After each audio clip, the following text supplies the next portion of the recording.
welcome to Experience Share. It's a Pokemon podcast starring me, Tama, and my co-host, Teddy Ursash. Yeah, man, Teddy Ursa. I can't even do fresh new Pokemon because it's just the same Pokemon we've been seeing for the last 3 gens. It's the same old shit. Everything about this interstitial season and everything about this game makes me miserable, Josh. And is this what you want, bug catchers? I normally we love the interstitials, and we're broken men now. This game has broken me.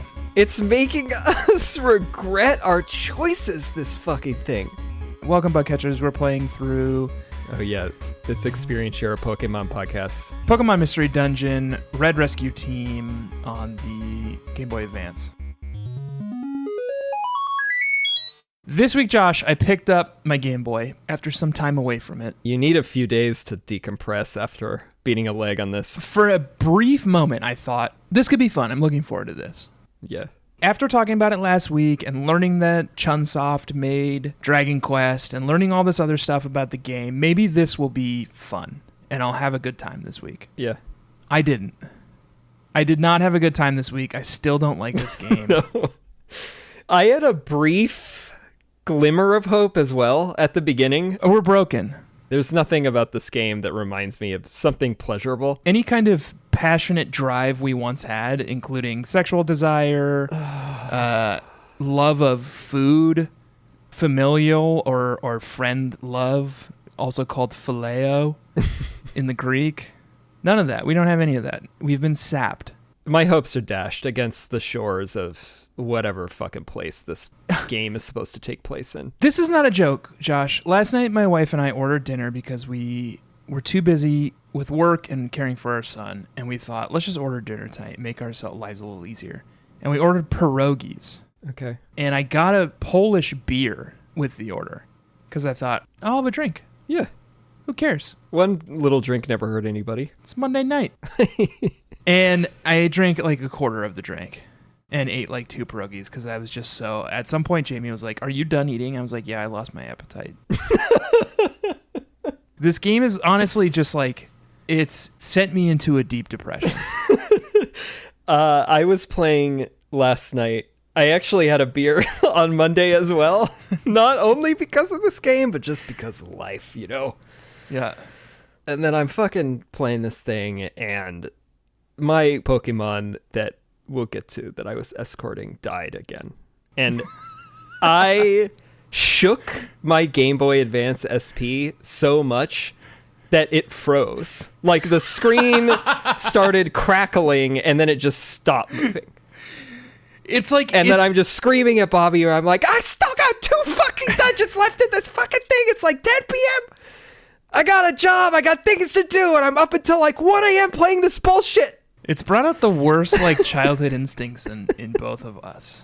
Yeah. Just like shaking your video game system violently. This'll teach that Nidoran. It's a hell of a game you made, Chunsoft. Oh. It's like hell. By a hell of a game, I mean it's like hell. Playing this game is like hell. Depths of hell. Anyway, it's Pokemon Mystery Dungeon Red Rescue Team.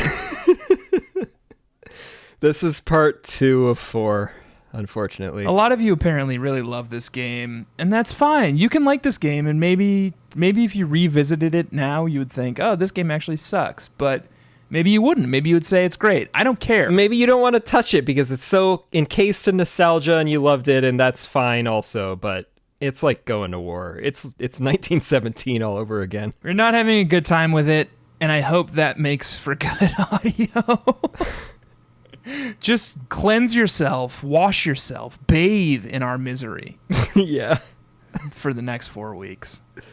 Or next 3 weeks, including this week. Oh, yeah. And then we're on to Elysium. We're on to Brighter Shores. Something we understand, Kanto. Yeah. In 16 bits. I think it's good to have a rough go every now and then. It reminds you how good the good parts are, you know? Yeah, it's actually surprising to me that in my whole time being a Pokemon trainer, I've never played a spin-off that I thought was total trash until now. I'm just so surprised. It's such a frustrating game. But it's revered. Yeah, it's a beloved game. People really like it. There are roguelikes that I like. I mentioned Spelunky. I like Spelunky. I like Diablo. But this is just... something's wrong. It was a plot-heavy week this week, Josh. Oh my god. It was. I thought maybe, okay, the gameplay sucks, and I don't like it, but maybe there's a cool story embedded in there. No. There's not. There's not, is there, Joshua? The story is also so weird and so bad and so, like, confusing and convoluted. It could be more interesting to just cut out all the stuff that they added into it. Like the natural disasters and the curse for 1,000 years. Maybe this week, what we do is we workshop the story a little bit. Yeah, okay. We're playing through the second leg of this journey. We played through the dungeons Silent Chasm, Mount Thunder, Great Canyon, and Lapis Cave. Yes. The high-level plot synopsis, and we can get into more of this later, is that you, through various means, discover that Xatu, the weird bird psychic Pokemon, reveals to you that you were once human. Yeah. And then you learn from Wishcash that there's a fable of a human who touched one of Ninetales. And this is a legend that's passed down from generations that none of the Pokemon believed, that the Ninetales are cursed. And if you touch one of the tails, you die. So a human touched this Ninetales tail and was going to die, but the Gardevoir that it was training, Its partner, apparently, took its place and died for it. And instead of helping the Gardevoir, the human fled and was cursed to become a Pokemon. And that's you. And that's you, yeah. That's the main plot. And it's all tied in with these natural disasters. Oh, yeah, so the other part is that I don't really follow this. Yeah, exactly, Josh. The curse was that when the human died, you would be reborn as a Pokemon, and when you were reborn as a Pokemon, natural disasters would occur because the balance of nature is upset or some fucking shit. So that's what's happened. It's just a lot. Like, you don't need all of it. It's just a bananas bonkers cuckoo plot. Why do we need the natural disaster aspect on top of the whole thing? So let's take it back to square one. We're both creatives. We're both in the industry. We're both storytellers. You got a lot writing on this. Here's the brief I have for you, Josh. Yeah. I'm Pokemon Company. You're Chunsoft. Okay. And I will come be Chunsoft with you in a moment, but right now I'm Pokemon Company. Okay. We're making a game wherein you explore dungeons and you play as a Pokemon character and you interact with other Pokemon characters. Sounds good. And the premise of the game is that you're part of a rescue team. And you and your fellow Pokemon, who you recruit to your rescue team, save other Pokemon from the dungeons. Okay. That's the brief. Got it. We need to layer a story on top of that we can tell in cutscenes and side quests between the main missions. Okay, now I'm done being Pokemon Company. Now I'm part of Chunsoft with you again. Okay. My name is John Chun, and your name is Robert Soft. Okay. Okay. I'm Robert Soft. And I'm John Chun. We're creative strategists. We're creative strategists. We're storytellers. We're visionaries. Deadline Jedis. Deadline Jedis. Yeah. Don Sift? What was her name? Sift, I think. Journalist, strategist, manager, Deadline Jedi, idea machine Dawn Sith. God. What story do we layer on the mechanics of this game to make it make any kind of fucking sense? Well, how about you're just Pokemon? Okay. With you so far. Sims was out at this time. This came out in 2006. We don't need to understand what the Pokemon say. That's number one. In fact, some would think it's more interesting. They can speak like Pokelish. Yeah, Pokelish, exactly. And you are born as a Pokemon. And then you're just a Pokemon. You're in the woods and you're growing up with your parents. And like, you go missing. And you have to figure out how to get back to them. God. That's already so much better. You go missing. Your parents are the rescue team. It's like Homeward Bound. Have you ever seen that movie? Oh, I loved Homeward Bound. I had that VHS. It's like Homeward Bound. You go missing. You need to work your way back to your family. By interacting with other Pokemon. You're little, you're weak, you're scared, you're alone, but you're confident and you're headstrong and you keep persevering, and along the way you make new friends and you recruit new Pokemon and you Exactly. make your way through more and more challenging dungeons and more challenging adversity until you finally are reunited with your family. That's a million times better already. It's simple, and it doesn't disturb the entire Pokemon canon also. Yeah. Where it's like Pokemon have little towns and they can speak English, and like humans can turn into Pokemon, and like there's natural disasters all the time, and Ninetales are cursed, and they could curse you for 1,000 years, and they're not even a ghost type or fucking psychic or anything. They're fire type. God, they're just a fire type. Okay. Let's keep it simple. Pokemon Company, Chunsoft. That's great. I like that already a lot better. And you're reunited with your parents, your older Pokemon, at the end of the game, and it's beautiful, and everyone fucking cries. Everyone cries. Here was going to be my pitch. My pitch isn't as clean as yours, and I feel bad about it now, but here's my pitch. Okay. You're a Pokemon. All the other Pokemon are Pokemon. Okay, that's good. I like that. The reason you are diving into these dungeons is because you were avoiding being caught by Pokemon trainers. That's interesting. And the boss battles, like the one we did with Zapdos, are trainer battles where the trainer is trying to catch you. Oh, yeah. And you need to defeat the Pokemon and defeat the trainer to get away and flee into the forest, which is like a dungeon, you know? I like that. You could do the entire plot of like Gen 1 Kanto region, except you are like working your way through the game and the dungeons are areas. Like Viridian Forest is a dungeon. Yeah. And like you need to make your way through Viridian Forest, and at the end a trainer tries to catch you and you need to beat it to escape. I love that. That was going to be my pitch. It breaks the fourth wall. Yeah. Like you're the Pokemon and everyone else is trying to capture you. You're the wild Pokemon and you need to stay wild and stay free. Oh, yeah.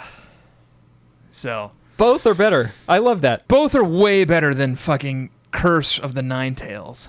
Anyway, Chunsoft, Nintendo, Game Freak, please get in touch if you want some of this heat on your next Pokemon Mystery Dungeon game. Reboot or whatever. We got it. Joshua, surely you earned some cash this week. I did earn a lot of fucking cash. You bought some friend zones. I think I own all the friend zones but 3, and I think I have enough money to buy them. The nice part about Meowth, as my main character, Jon Meowth, is he learns Payday. Yeah. The nice part about Payday is if you kill any Pokemon using Payday, they drop just a shitload of coins. Oh. Like, I leave every dungeon with, like, thousands of Poke credits. So I immediately bought every single friend zone, including the most expensive one, Peanut Swamp, I think it's called. The Peanut Gallery. It's like Mr. Mime is in there. Which is a weird name for a friend zone, and I don't know what happens in the Peanut Swamp or whatever. There's no way that that's what it's called. I swear to God, it's called the Peanut Swamp. Pokemon. Okay, so now we're both furiously. And then we're going to get disconnected. It is Peanut Swamp. It's the most expensive one. The most expensive friend area you can buy is called Peanut Swamp. God, what the fuck? And I just bought it. And I have no idea what Pokemon are available inside of Peanut Swamp or how that's a theme. How that's a theme at all for a Pokemon area. That wouldn't have been in my pitch. Peanut Swamp. That would have been cut. It absolutely would have been in my pitch. They're like, we have an idea for a friend area called Peanut Swamp. I'm like, yep, I'll find a way to incorporate it. I don't care. Jesus Christ. I love it. My pitch would have been, what about Mr. Peanut Swamp?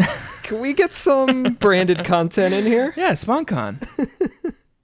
I guess it's Baby Peanut now. No, he's back to being an adult. God, fucking keep up with the fucking canon. What happened to Baby Peanut? I thought Mr. Peanut died. They age unnaturally quickly. So the Baby Peanut just aged up into a new Mr. Peanut? Yes. God. Keep up, Joshua. Can't keep up with the brands these days. So you got all the friend zones. Surely you've captured more Pokemon at this point. And the 9-1 Huns must have some new talent. The 9-1 Huns have caught more Pokemon. More is a generous term.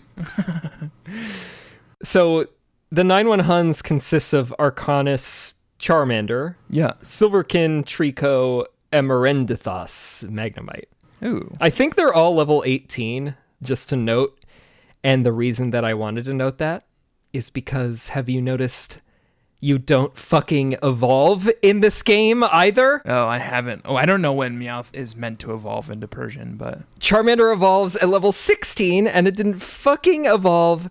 And then I looked it up, and I was like, why didn't this fucking thing evolve? Oh, Meowth doesn't evolve till level 28, but it sounds like he's not going to evolve anyway.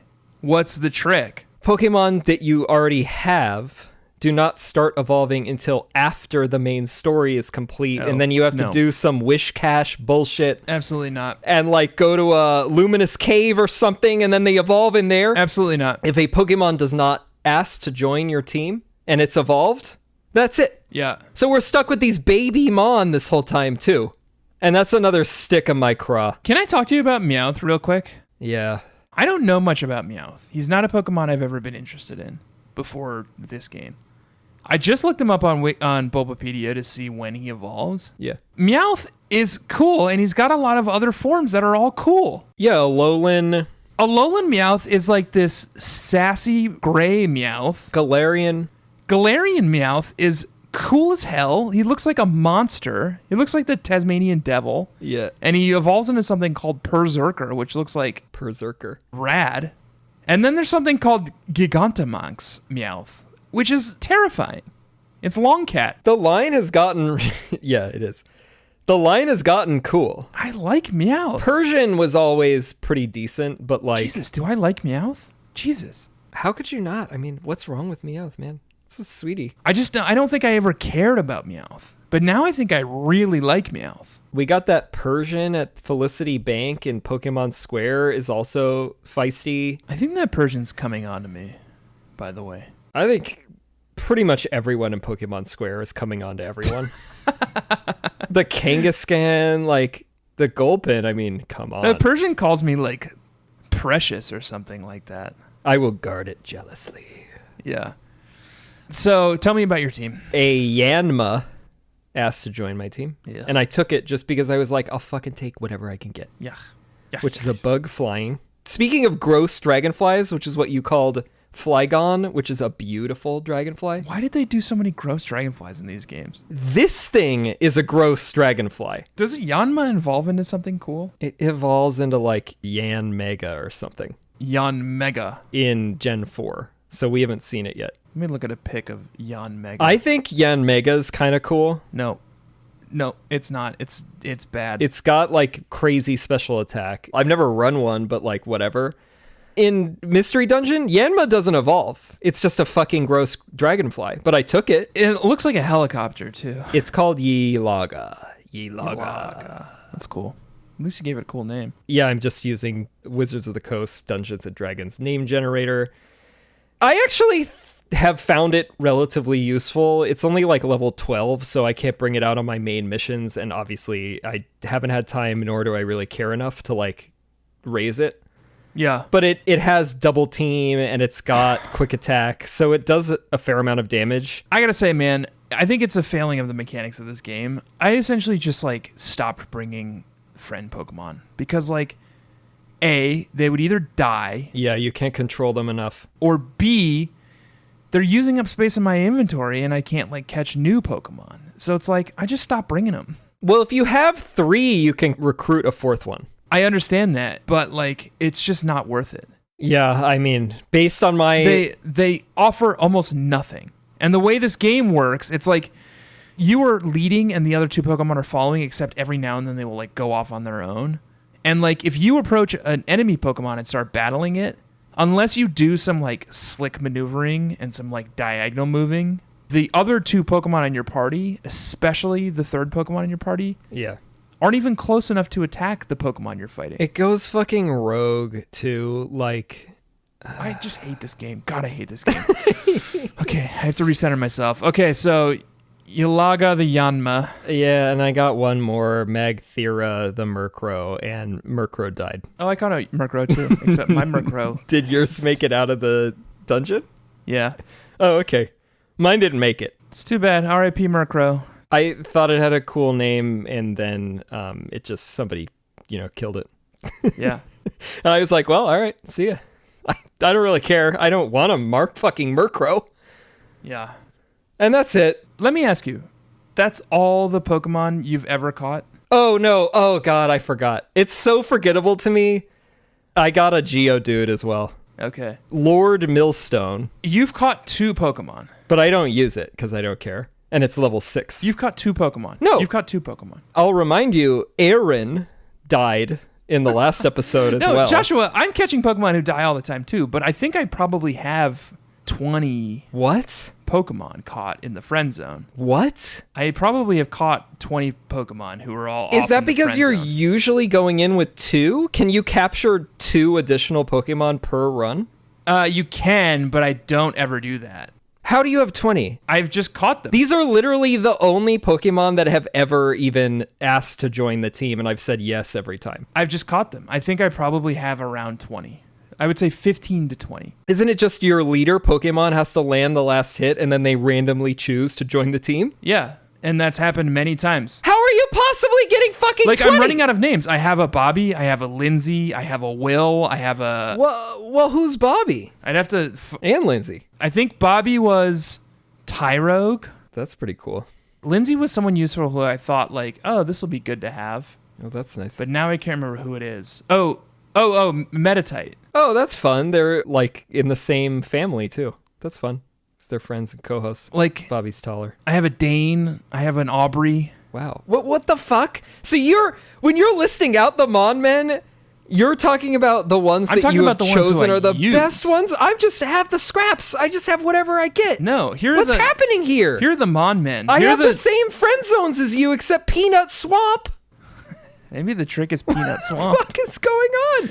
I've caught a ton of Pokemon. Well, this doesn't make any sense. You know what also doesn't make any sense about that is from our rankings, you've clearly played more side quests than I have. I have a higher rank than you, too. So I don't get that at all. Maybe it's because I'm lingering in the dungeons too long. There has to be a trick here. I'm literally out of friends. I'm out of friends, real life friends of ours to name these after. Maybe you should get more friends. I wish. No, I don't wish. I have too many friends. I've been trying to name them after friends that you and I both know, but at some point I might have to branch out to friends that you're less friendly with. Oh, gross.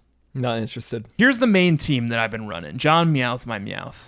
Yeah, it's right there in the name. Bad Josh, my Pikachu. Cutie. Jack, my Poliwag. Yeah. I caught a Poliwag in Silent Chasm, I think. Pretty fortunate you got one of your favorite Mons. I love him. He's a little tender treat. That's what we all say about Jack Shepherd as well. And then, weirdly, Hannah, my Zigzagoon. She is a Zigzagoon. Is a surprisingly good and useful Pokemon. Is that surprising after Hoenn? It was super low level when I caught it. It immediately ranked up. Every time we fought someone, it would rank up 2 levels. And it caught up with me and Bad Josh instantly. And was super useful. It has all these great moves. It's just Zigzagoon is such a nothing Pokemon in the main games, and in this game it's the most useful and helpful Pokemon I've ever recruited. Zigzagoon. Hannah. Named after our friend Hannah. Well, good for Hannah. All right. So that's the Mon Men this week. I would love to talk about the plot of this leg. I wouldn't. And I would love to talk about our hit segment, Item Finder. But... Well, we didn't do rank check either. I would love to hear about your rank. But first, let's take a break. Okay. Hello, welcome back, Joshua, to Experience Share Pokemon Podcast. We're playing Mystery Dungeon. Joshua,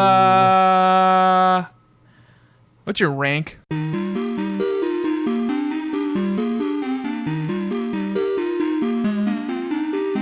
It's rank check. Rank check. My rank is bronze. 370. I'm still bronze rank somehow, even though I have 370 points. I'll tell you why, Josh. I'm only 305, my rank. Pathetic. I hate this game, okay? And I'm not going to put any more time into it than I need to. Yeah. And I'm surprised that you were putting so much time into it. Because when you run one of these side quests, you only get 5 rank points. It's these fucking escort ones, and you get a bunch of points from the escort ones, but you also die 2 to 3 times on every single one of them. Or rather, I can't be bothered. your fucking escortee dies. I looked it up. I was like, I cracked 300. How am I still bronze? You don't get silver rank until you have 500 rescue points. Sweet fancy Moses. Like, we're going to beat this game without getting silver rank. I mean, maybe you. I'm gonna get silver. I'm going to actually make it my goal to not get silver. But don't these fuckers, the like Alakazam and the Gengar, the other rival teams, don't they talk about how they're like platinum rank or something? Yeah, that's What like is a that? billion points. A million? Yeah, I don't... The rank... God. Whatever. This is such a bad, weird game. Let's talk about another segment. It's called Item Finder. Item Finder is more fun. Item Finder segment's fun.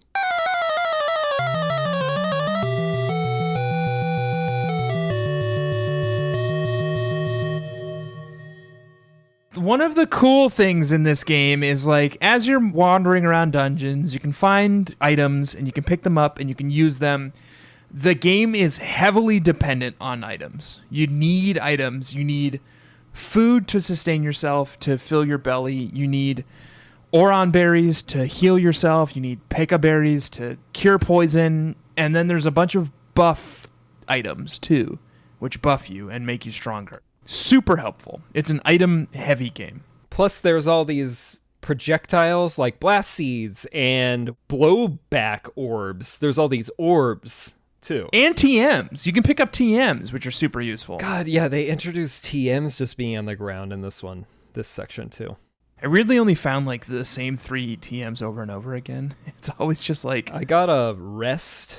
Mine are always, like, I don't really remember. It doesn't matter. Who cares? What was your favorite? What was your favorite item this trip? I picked up a few link boxes, which are useful I did because they too. let you link moves together, which is something that Gulpin will do for you back at Pokémon Square. But the thing is, if you use up all your moves in a dungeon, if you go through all your PP, And you don't have max elixirs. but even if you use a max elixir, once you use a max elixir, it decouples moves. Oh, really? Yeah. Okay. So having a link box is nice because you can recouple moves on the fly. So Meowth has a very cool move called Payday, which is when you kill someone using Payday, they will drop a bunch of coins. So what I've done is I've started linking Meowth's Scratch with Payday. Right. So it scratches once for a bunch of damage, and then it does Payday for a bunch of damage, and it usually kills whatever Pokemon I'm up against. And then they drop a bunch of coins. So having those 2 moves linked is super great, and having these link boxes has made that a lot easier. I got the link box, but I didn't use it yet. So yeah, that's my favorite. Link box, yeah, that's good. That's a good one. Can we talk about Wonder Mail for a second? I guess. So when you save in a dungeon in this game, it's not like save your progress. It's save so you can quit, and the game goes back to title screen. But these dungeons were driving me crazy, so I was saving a lot. Wait, but when I did that last time, No, that's only when you get rescued. how do you just save in the dungeon? You hit B to pull up the menu and go to other, and you hit, there's an option called quick save / give up. Right. But I thought that just meant like you save and you lose. It says prepare a save file for exiting the game, and you say yes, and then it saves your progress and it saves where you are in the dungeon and exits to the title screen. But what happens when you go back? Are you still in the dungeon? You were right where you left off. Oh. Yep. Oh my god. I discovered that this week. Jesus. They do not make it easy. They make you quit the game and go back to the title screen just to save, which is annoying on its own. Okay, so this is really roguelike for dummies because proper roguelikes don't even let you do that. Like, you can't save in the middle of a dungeon, and I'd been playing as though you couldn't. No, I had been too until this week, and then I realized there was that option. But what's the point of that? Well, I'll tell you what the point of that is. You're a 36-year-old man who has a fucking wife and child and job. And you can't Yeah. spend an hour and a half in a fucking getting through a dungeon, Josh. That's the point of that. Yeah. So you have to save mid-dungeon sometimes, and that needs to be okay. And let's normalize that, Josh. No, I'm just making it like I have to get to the end of this dungeon or like I'm not going to bed and like stop talking to me. No. It turns out you can save mid-dungeon, but you get kicked back to the title screen. And while I was on the title screen, I was looking at some of these other options because there's a lot of fucking options on the title screen. And one of them I looked at was called Wonder Mail. Okay. And Wonder Mail, you click it and it just sends you to a screen where you can input a code. And I thought, well, surely someone has gone and cataloged all these codes somewhere. And surely, Joshua, someone has. Okay. And I want to explore the option with you today of deploying some of these Wonder Mail codes. So when you input one of these codes, which are well cataloged on the internet, it unlocks a new mission. I don't want more missions. I want fewer. Which lets you save and add to your team unique Pokemon. Is that why you have all these Pokemon? No, I haven't done it yet. I wanted to talk to you about it first. I just caught these Pokemon because I'm a fucking elite gamer. Even though I'm a higher rank, but... And isn't that interesting? And doesn't that make me even more elite? I've done so much more with so much less game. More Pokemon doesn't mean better. So we have this option to use these Wonder Codes to unlock new missions and get new Mon. You can also get unique items. You can get unique TMs. You can get cash. So is Wonder Mail just Mayor Cheat? I don't understand. We enter it's Game Shark. It's kind of like Game Shark, except it unlocks like unique missions. And then you do the mission and you get a cool Mon? And then you do the mission and you either get like a TM or you get a cool Mon or you get a cool item. Okay. I'm going to put this on the table now. Here's what I'm going to say. I hate this game. Yeah. Truly, truly, truly hate it. I know. I don't want to spend any more time in or around this game than I need to. That being said, if you or I want to deploy a Wonder Mail from this point on, Yeah. you can unlock Apom, you can unlock Lapis, you can unlock Magikarp. Only one of those is interesting. You can get new friend areas. Boulder Cave, Dragon Cave, Mount Moonview. Dragon Cave. Cool things to be done with Wonder Mail if you want to take the time to do them. Because what it means is more dungeons, more rescue missions. Okay. Yeah. I'm throwing down the gauntlet and saying if this is something you want to do, I honestly don't even think I will do it because I just do not care. But if it's something you want to do, I say, fine, have at it. I don't think I care. I think probably, yeah. We'll see. The gauntlet is down. Okay, let's talk about this actual game. Yeah. We start in Silent Chasm? and I don't know. I'm just so broken, Josh. Jumpluff. This is after you find out that the Jumpluff is trying to find its friend that's also a Jumpluff that got caught in between the chasm. And Shiftry goes missing and the Jumpluff comes to find you. And then you're like, Shiftry probably ran away because he was an asshole and was trying to extort you for money. And then the Jumpluff is like, no, Shiftry's gone and we don't know where he went. Yeah. And then you go to Silent Chasm and the Jumpluff is like, oh, by the way, there's like a really scary, messed up monster that lives here. And then your partner your partner has a stomach ache and then looks at you and is like, oh, like, Archonis, how are you feeling about this? Like, I'm feeling woozy. I think it was like that Clams Casino we ate this morning. Like, Yeah. my stomach's a little roughed up. I don't know if we can do this. And then you have an option of saying like, oh yeah, I'm too sick, I can't. Or being like rebuffing him. I chose the one where I'm just like, what are you talking about? I feel fine. Your partner will like chastise you as like, read my cues, man. Like, Fuck off. I'm man, saying I'm Josh. sick. You got to back me up. I'm like, what? Don't lie. You don't lie. No, I'm not a liar. I'm not friends with liars. No, And B, do not expect or force me to lie. no. How dare you? It's immoral. And then either way, the Jumpluff calls you out on it and basically like bullies you into going into it and going to the 10th floor, which is where it says that the Shiftry was last seen. And his jump pluff buddy is still stuck in there. Yeah. So it is a rescue mission. And well, it's a double rescue. It's a double rescue. Technically, I should be asking for double the reward because I'm rescuing jump pluff and Shiftry. And if these were Witcher rules, and it should be, I would expect twice the reward. Right. Because a Witcher cannot accept the job unless there is a reward. No, why would you? You make your way into Silent Chasm. It's a dungeon. It's boring. It's programmatic. It's bad. 10 floors. I caught my Yanma in there. That's it. And then you make your way to the end, and you find Jumpluff, and you find Shiftry, and Shiftry has been knocked out by a monster, and the monster is Zapdos. But Zapdos won't fight you. No. Zapdos has a conversation with you. Here's where the mythology of the Ninetales comes in.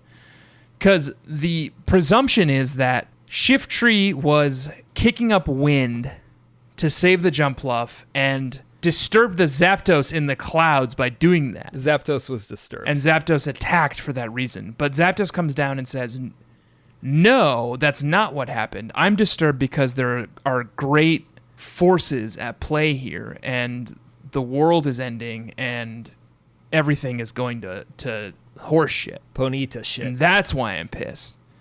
So you, great disturber, come meet me at the top of Mount Thunder if you want to fucking rumble. Yeah. And then he takes off, and you save Shiftry, and you save Jumpluff. Yeah. Already so convoluted, so confusing. They almost had like an elegant story there. They're like, oh, Shiftry disturbed the clouds with all its fanning. And they're like, nope. Turns out that elegant solution to the problem was a little too elegant. Let's make it a little more elaborate for no reason. Yeah. So you go back and you store your items with Kangaskhan, and you save, and you run a couple side missions. And then you do a little leveling, Josh, like I did, right? You accept a quest from a Weedle. And the Weedle says to you, escort me to the 9th floor of Silent Chasm. Yeah. If you do that and reunite me with my friend, I will give you money. Yeah. So you do it, right? No big deal. Whatever. Like, no problem. Yeah, I'll escort you. And then this Weedle wants to be a fucking hero, right? And you beeline for the stairs on every level because you're like, Weedle, just be cool. But he can't be cool. We just got to get out of here alive, man. So you beeline for the stairs, and eventually you make your way to after an hour, Josh, you make your way to the 7th floor of this dungeon. And you're only 2 floors away. And then Weedle decides to be a fucking hero, and you're going up against, like, fucking whatever. It doesn't matter. Because Weedle's, like, level 8. And these Pokemon are all, like, level 20. Yeah.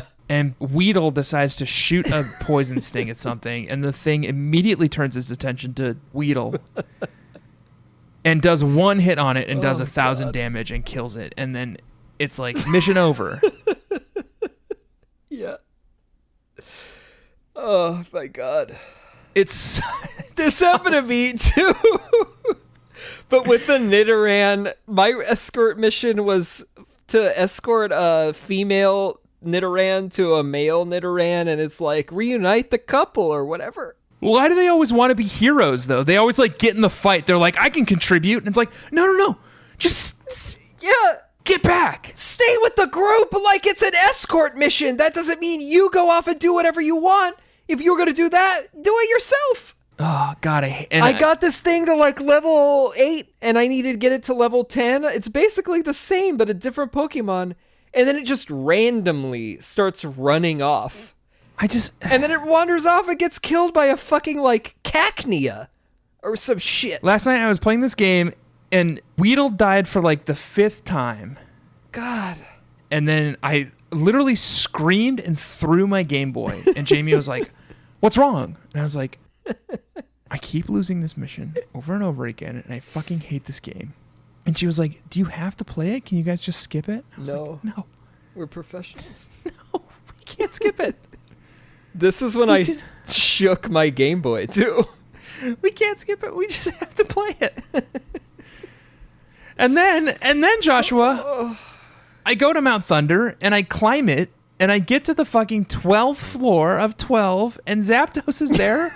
Yeah. And he kills me in one hit. Because I'm not doing enough side quests because they're so frustrating and I haven't leveled up enough.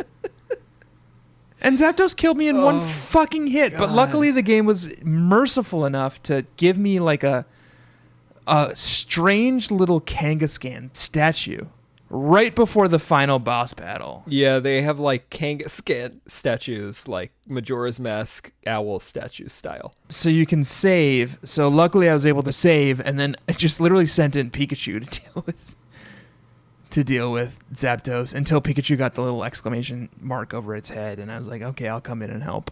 God, what a game.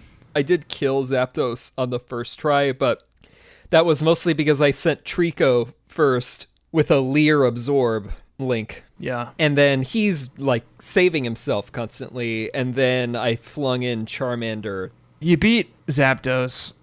Like a good guy team shows up. Alakazam and Charizard and Tyranitar show They're up like because they were supposed to be the shots. ones who were doing... Yeah. Oh, they're like, we're going to meet you there. They're the big shots, and they said they were going to be the ones who were dealing with this, and they only show up after you've done all the dirty business. Can I talk about Tyranitar real quick? Yeah. He's very silly in this game. His like overworld sprite, it's just like an upright man. Like it's like a man walking in a Godzilla costume. Like he waves his arms like a little bit too much. I feel like it's John Goodman if he was wearing that like T-Rex Halloween costume. Yes, exactly. With the blow up head. He just like walks a little too upright and man-like. It's so weird. It's so weird. They animated him so weirdly. Yeah. But yes, they all show up and Alakazam's like, hey, thanks for dealing with that Zapdos. Well, I'm very impressed. Like, sorry we couldn't help. That's like, what were you doing? Yeah. Alakazam senses something about you. Yeah, he tells you have to go to the Hill of the Ancients to meet with a Pokemon that stares into the sun all day. Xatu. Yeah. So you go, and it's a mission. It's a dungeon. Great Canyon. Fine. 13 floors. 13 floors. The most floors yet. Great. But it's all just like straightaways, which I guess is clever because it's a canyon. Yeah. I don't know. There's Trapinches and... There's some cool mon in here. None of them wanted to join my team, but they were there. And then you get to the top and Xatu's there, and Xatu is looking out at the sunset, and you have to like work hard to get its attention. Did you tickle him or did you attack him? Tickled him. I tickled also. Why would I attack him? I don't know. I mean, we're living in a society, Pokemon society. Tickling him did not work. The tickle works eventually. You tickle him twice. Eventually, yeah. And then he's like, woo-hoo-hoo. Yeah, he does start laughing. That's cute. And then he turns around and he's like... He's a weirdo, and he also knows that you're a human. And he tells you to go talk to Wishcash to discover more about who you are. Talk to Wishcash for some reason. Because Wishcash is like the town elder. Okay, yeah. And he knows all the legends. And normally this Wishcash is sitting in its pond in the north of the Pokemon Square, and it's just observing the Caterpie that you saved earlier and its Metapod friend playing, yeah. And he always says the same thing, which is like, these days all I like to do is watch children play. We're not going to touch that one. What? This is why I don't want to hear what Pokemon say in English, okay? This cutscene with Xatu lasts like 15 minutes. It's so long, Josh. Oh my god. I came all the way up here to listen to you talk for 15 minutes, and at the end, it's revealed that sneaky little fucker Gengar was listening the whole time. Yeah. He sneaks off, and he knows your secret now. And is that going to come to bite you in the ass? Yeah. I naively thought, maybe not. Moments later. Nah, but it does. You go back to Pokemon Square, you talk to Wishcash, he knows the legends of the Ninetale. A human touched a Ninetale's tail. It's cursed. Gardevoir sacrificed itself. What? It's the thing we said earlier, you know? And then you go back to Pokemon Square, and Gengar is in the middle of telling everyone in Pokemon Square about this. And as you approach, he gets to his dramatic conclusion, which is, and the human is Jon Meowth. And the only way to stop the natural disasters is to drive him out. And it's basically a torches and pitchforks situation with these Pokemon. The townfolk.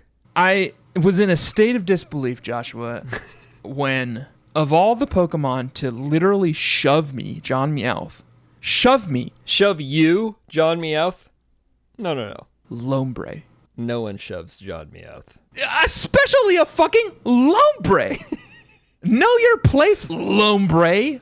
Oh, I'll tear the fucking lily pad right off your fucking head, Lombre. You don't know who I am. I'm Jon Meowth. I don't have a dumb chin. I don't have a dumb chin. I don't have stupid duckbill lips. Lombre. It would have been so much less insulting if literally any other Pokemon shoved me, but it was Lombre. There's a Bellsprout in there. There's a Snubble. Those would have been acceptable. Oh, better than Lombre. Lombre does not insult me like that. Yeah. And then so you're running. You have to like go gather supplies. Well, you're also forgetting about the Gardevoir visits you in a dream. Yeah, the Gardevoir does visit you in a dream and confirms everything. The Gardevoir is like, I'm the... And then it's like a beat and a beat. Pokemon partner or something. And you're like, wait, so I'm whatever. And then it like fades away. And so it's like, you figure out that you're the fucking human. Your partner has an existential crisis too. The Trico or the Pikachu is like, I don't know if I could trust you because you touched that Ninetales tail. And you're naughty to like, Pokemon. Threw your Gardevoir under the bus. So the next day you wake up and the good guy team, Alakazam, Charizard, and Tyranitar come. And they're like, yeah, we've come to kill you. Yeah, they have like a town hall. Yeah, they're like, we met with the other Pokemon. We decided that they're all right. You are the cause of the natural disasters, and we've come to kill you. And there will be no trial. You're dead. We're the judge, jury, and executioner, and we've come to kill you. But then Alakazam's like, I tell you what, you're a good guy. I'll give you a head start. Just toying with you. And also, Alakazam fucking knew you were a human already. Right. He's the one who told you to go meet with Xatu in the first place. Alakazam, I thought, was going to be on our side this whole time. No, the only people who are on our side are Jumpluff, Metapod, and Caterpie. And the other Jumpluff. And Bad Josh. And Trico. So then you run. You gather supplies and you get out of fucking... Oh, there's a funny thing where it's like early in the morning and it's like, Pikachu's like, are we ready to run? And you can say, no, I need to gather supplies first. And Pikachu's like, okay, well, be careful. Everyone's still asleep. But if anyone catches you in Pokemon Square, they'll kill you. Did you go into Pokemon Square? No. Oh, I did. I had all my shit already. Everyone was asleep. And if you go up to Kangaskhan is like asleep. And it's like, Zzz, I'm dreaming. What do you want? And you're like, a bunch of apples and Oran Berries. And it's like, Zzz, here are your apples and Oran Berries. Zzz, I'm dreaming. Zzz. And it's like, okay. That's a nice touch. Fine. So then once you gather all your shit, you flee to Lapis Cave, which is the last leg of our journey this week. You go over like mountains and like, forests and all this shit. And then you like... They chase you through like Mount Doom. It's like Lord of the Rings. Yeah, you're literally being chased the whole time. Like some little text box that's like, get 'em, boys. But you make your way through Lapis Cave, which is kind of a nice, cool little cave. It's not too hard. It's 14 levels, which is the most levels so far, but like they're pretty easy. They're small. And there's no objective. You're just trying to get through it. And like it's teeming with Tangalas. It was. And boy, howdy, did I love looking at these things wriggle up to me. I didn't like it. I mean, they look like moss ball. Like a disgusting... They look cool. I like their icons in this game, and I really wanted to catch one. I wish I could just be one. God, that would have been great. It should let you be whatever Pokemon you want. That would be another improvement I would have pitched. But then you make it through Lapis Cave, and you're out. And there's a Kangaskhan statue there, and you save, and you're done with the leg of the journey this week. Thank God. Thank Arceus. We're cut off from the civilized world. We're cut off from Pokemon Square. We're cut off from all of our resources. It's unclear what's going to happen at this point. You're at the foot of Mount Blaze. But you're at the foot of Mount Blaze, and you hear the echoing of Pokemon chasing you, and they're like, who would ever go there? It's like going into Mordor. Yeah. Now we're at the abyss, Josh. And do we jump in? I think we're going to have to, but we'll deal with that next week, won't we? Yeah. We will. We will, because we do it for the fans and because we're professionals. As much as we hate this game, we hope you guys are at least enjoying that we hate this game, and we hope that you're enjoying that we're just like... I'm crying from like laughter and delirium. There's still plenty to talk about. They're weird, wild games. They're so unenjoyable, but they're the wackiest Pokemon game I've ever played. And Pokemon games are already pretty fucking wacky, so... Even weirder than Detective Pikachu, which is also a game that it centers on a human turning into a Pokemon. We're absolutely going to play that game for this podcast someday. Obviously. We're through Lapis Cave. Next week, we'll start our journey at Mount Doom, Mount Blaze. And then Frosty Forest and Mount Freeze. Very, Yeah. Wonder what goes on in those places. What could their themes be? It sounds like hell. It sounds like Dante's Inferno, because Dante's Inferno is like fire at the top and ice at the bottom. So I do feel like I'm in fucking purgatory, so join us next week, bug catchers, for that leg of the journey. Until then, I have been Tanma, aka Tanner Greenring, and I'm joined as always by Teddy Ursosh, aka Joshua Fielstad. That's me. Please rate and review the show on Apple Podcast. Please follow it on Spotify, Stitcher, Overcast, wherever you listen to your podcasts. Recommend it to a friend if you do so publicly on Twitter. And then immediately, and this is the important part. We said this a couple weeks ago, Yeah. and people started like tweeting about our show a lot. You then immediately need to follow it up with a DM to us and ask us for a sticker. Open DMs. And send us your address, or else we will never follow up with you, because we are both tremendously lazy and busy men. So if you want a sticker, you can just DM and ask us for one, or you can tweet about the show and then DM us and ask us for one, and we'll send you some stickers. And where you can DM us is at EXPSharePod on Twitter or Instagram. And we also have a Reddit, reddit.com/r/bugcatchers. It's a lot of fun. We put show notes. Yep. We occasionally pop in there and pop off. Josh does. Yeah. That's it this week. We will see you next week for leg 3 of 4 of Pokemon Mystery Dungeon. Joshua, bug catchers, goodbye. Smell you later.